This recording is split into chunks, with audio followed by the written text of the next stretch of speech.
time that there is election, the designated disaster management officer is always replaced when the governor is replaced. And so with the creation of this office, all the department personnel are permanent, and every after election when the governor is replaced, personnel are still there. In 1989, the Italian government funded a disaster management and preparedness program in Albay. After the 1992 phase out of the project, we were thinking of the exit plan. After the project, what? Without this continuity of the project, the started good programs and projects could never be realized in terms of continuity. When the program ended in 1992, various agencies and local volunteers formed a project team to study the possibility of setting up a permanent disaster risk management office. Once they got support from the Department of Budget and Management and the Civil Service Commission, the proposal for a disaster management office was translated into a resolution that was approved by the Provincial Board of Albay. The motion is approved. In 2005, the agency's name was changed into the Albay Public Safety and Emergency Management Office, or APSEMO. When there is no calamity, that is the proper time to prepare, and that is the function of APSEMO to prepare. So during calamity, response, and after calamity, recovery and rehabilitation again. APSEMO coordinates with two forecasting agencies, the Weather Bureau Pag-asa and the Philippine Institute of Volcanology and Seismology. Data from these agencies is used to identify risk areas and map out plans of action. Whatever we get signals from our instruments which show abnormalities from Mayon, we relay them to APSEMO for their corresponding action plans. This is a pilot balloon that we release for monitoring upper air observations. It has a capability to monitor the pressure, temperature, and humidity, and wind velocity. We're close in contact with the APSEMO. Pag signal number 3 pagbaba, dapat evacuation na sila. Ito ang naging effect ng zero casualty. Ari yung Bicol, ang temperatura digdi sa Albay, 22 hanggang 29 grados centigrados. Ino po ang pinaharing balata alis sa Pag-asa, Legazpi. Miriam Carbonell, salamat. Before the calamity happens, all the informations, meetings, preparations are centralized at the APSEMO. But when emergency situation is declared, the disaster response phase in, preparedness phases out. So, during the disaster response, it's the time when different agencies are coming. APSEMO also conducts research and investigations into the responses to calamities and emergencies, such as what happened during Typhoons Reming and Milenio in late 2006. So it appeared in our investigation that communication failure was one of the major reasons. Second, the failure of the river channels, the discharge capacity of the river channels due to siltation caused by the previous typhoon. It was a challenge that allowed APSEMO to identify problem areas and plan new strategies for disaster preparedness. Those new strategies include focusing disaster preparedness and training among families. If we were trying to call for a seminar on family preparedness, only a few arrived, maybe 15, maybe 20. So that could be a good lesson that after Reming, when we called for orientation or family preparedness seminar at the community level, more than 50% or 60% of population comes. APSEMO conducts earthquake and fire drills, such as this one held at the Bagumbayan Public School in Legazpi City. Students are taught to raise their hands over their heads to prevent them from pushing and shoving each other and causing a stampede.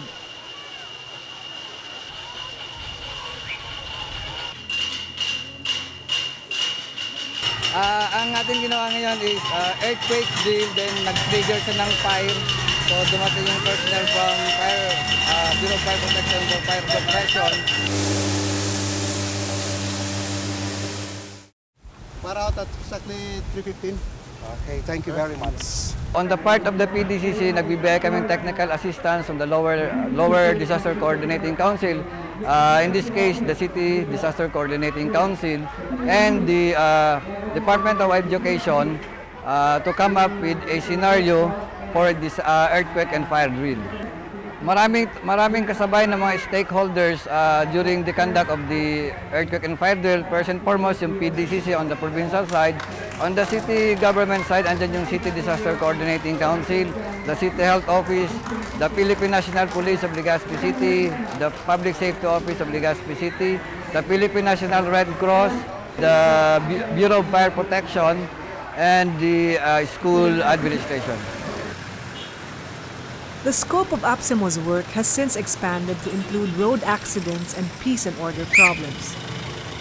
But bulk of its work is focused on disaster risk management. Sa replication ng APSEMO, malalighten yung work ng national government, I think. Kasi kung coordinated lahat ng lower DCCs, especially the province, ang flow ng information and the data would be easier. Kahit na yung calamities ay enormous, madali yung response ng local government. We have 6.6 billion in new investments from a new geothermal power plant.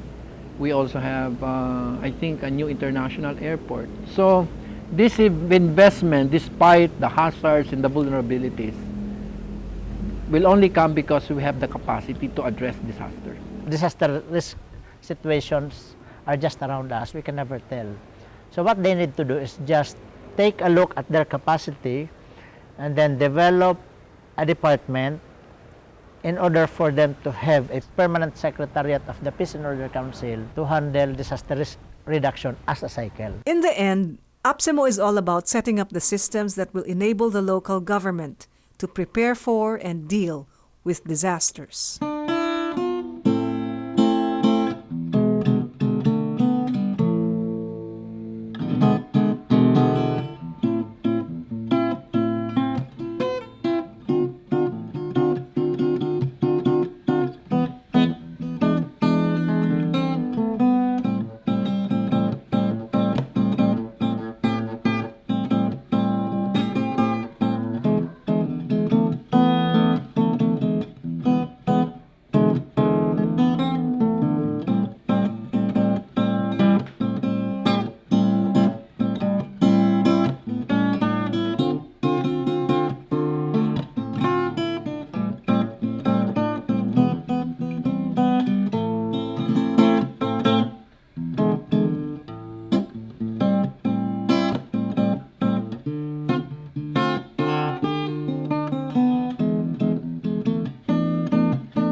bigla pong yung maghapong ulan, magdamag, tapos ay nung magbabandang 8:30 ay bigla pong dumating yung malaking tubig na halos po hanggang bubong na po yung mga nasa mababa.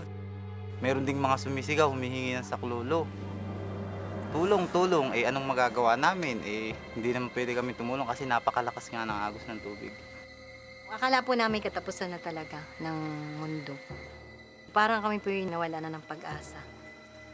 Na wala na pong tahanan, ganoon.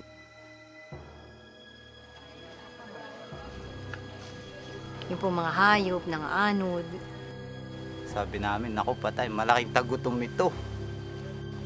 Paano na kaya tayo? Hindi ko na nagawang naaligtas po yung iba kong anak ay kami po humapong lang kami sa puno po. Ay ngayon po natumba yung puno. Ay nadala po yung dalawa kong anak. Matay po parehas.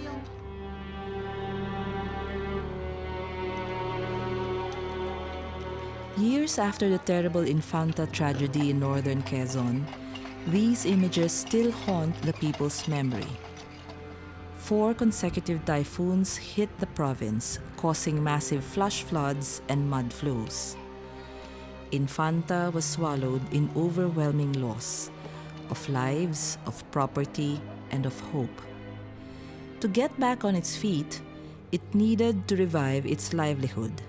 But even that was lost. Talaga napakalaki ng epekto, no? Dahil Infanta is an agricultural municipality, no? Majority ng aming mga mamamayan ay nabubuhay sa pagsasaka at pangisdaan. Lahat ng mga taniman ng palay ay silted with mud. Ang mga taniman ay natabunan ng troso.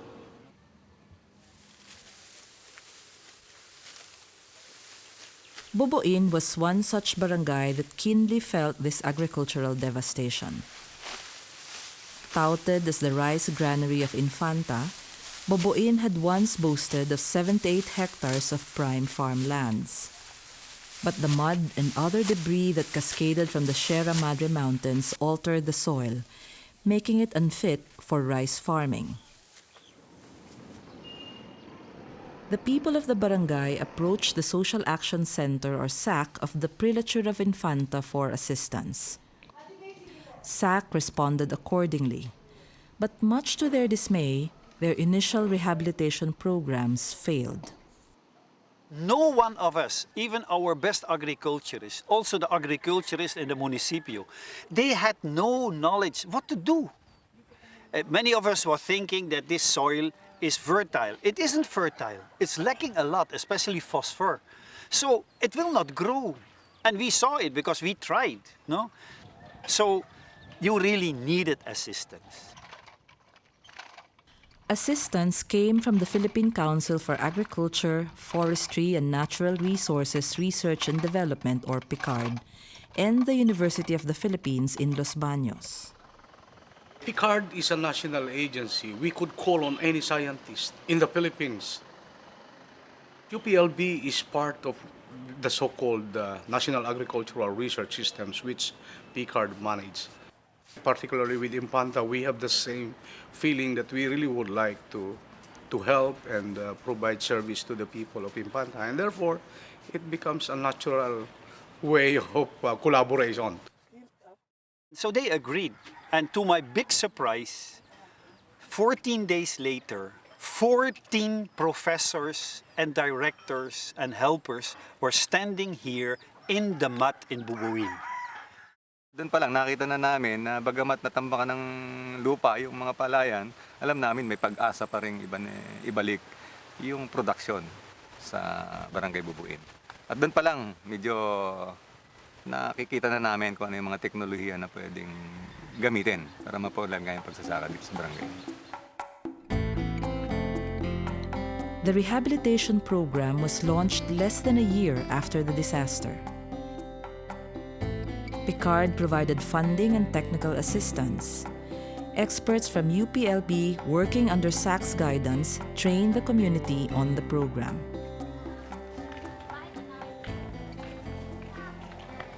Magandang hapon, kuya. Pwede po kayo ma-interview? na kakatapos ng baha, nakapagtanim po ba kayo agad? Ay, hindi. Hindi po. Siguro mga suntot kalahati. Pero may sarili After po kayong gathering know-how. baseline data through the participatory rural appraisal, it was time for the community to literally dig up the problem. So mapapansin natin dito sa barangay, iba-iba ang lalim ng banlik dito sa barangay, no? So paano natin ngayon malaman kung gaano kalalim ngayon ang banlik sa mga lugar natin, no? So By using the soil auger, the community was able to determine the varying mud levels in different areas. So yan, makita nyo yung kaibahan ng ano, no? Ibabaw na lupa at saka yung ilalim na lupa, no? Ibalik natin yung auger ngayon at lagyan natin ng marka kung gaano kalalim, no? Susukatin ngayon natin 35 cm, sobra ng isang pie. In areas where the mud was not so thick, the solution was immediate. Yung pong mga ibinigay na traktura dito sa amin, yung pong mga traktura, yung pong mga parang patag ng lupa, talaga po yung katulong namin pagbubungkal. Para pong nagmix na po yung banlik at saka po yung dating lupa. Yun po, pwede naman pong magtanim ng palay pagka po yung mababaw ang banlik. While the machines from the local government and SAC did their job, the community focused on farmlands where mud was deep. Ngayon, tingnan natin ang lupa natin kung ito ba'y may sapat na nitrogen para sa halaman natin, no? So pagkatapos, lagyan natin These areas were no longer fit for lowland rice varieties. But soil analysis showed that crops such as upland rice, watermelon, corn, and other vegetables could thrive in such conditions. ay low, no? The community was quick to adjust. Further testing also identified the nutrients needed by the soil for an abundant yield. The locals were then trained on soil fertility management. Low ang nitrogen, so gagamit ka ng 60 to 90 kilograms ng nitrogen fertilizer. Ito yun. These training led the barangay to its first contact with organic fertilizers. So basically, compost na talaga siya. Nung pong unay, wala pa po ditong alam na yung mga organic. Wala po talaga. Pero nang dumating po yung UPLB, ay natuto po kaming mag-compose, natuto po kaming gumamit ng mga organic. Pero nung pong unay dati, umaasal po lang kami sa fertilizer. Mas malaki po ang gastos namin noon kaysa ngayon. Dahil po kami ngayon ay yung po mga nabubulok na mga bagay-bagay na pwedeng mabulok. Yung po yung ginagawang compost, dagdag po sa aming mga pananim. At saka po yung mga natutunan din po namin yung mga dumi ng hayop. Yung po yung nagamit din namin na dagdag sa pataba. Technical knowledge is sustained in the community through organizations that include the Barangay Agricultural and Fishery Council or BAFC. Reactivated during project implementation with the aid of SAC, UPLB, and the Barangay Council, BAFC enables farmers to obtain assistance from the local agricultural office. BAFC members also share a vegetable garden, and their earnings fund the barangay's development projects. Dati po wala po kami yung samahan na ganito. Nung panahong lumipas. Pero nung dumating po yung kalamidad, napakalaking bagay po. Kami po yung nagkaisa na, tapos po yung nagtutulungan, tapos po yung marami na kaming natutunan. The local women's group Kumare, formed even before the disaster, contribute to project implementation by sharing in responsibilities such as weeding and vegetable production. The group recognizes and uplifts the role of women in the barangay. Na napakalaki pong bagay sa akin yung mga tulong pong katulad po nung sa isang organisasyon po din dito na Kumare. Kami po nabibigyan din nila ng mga paghubog, mga grant, mga tulong din po na kami po nagkakaroon po ng pagninegosyo.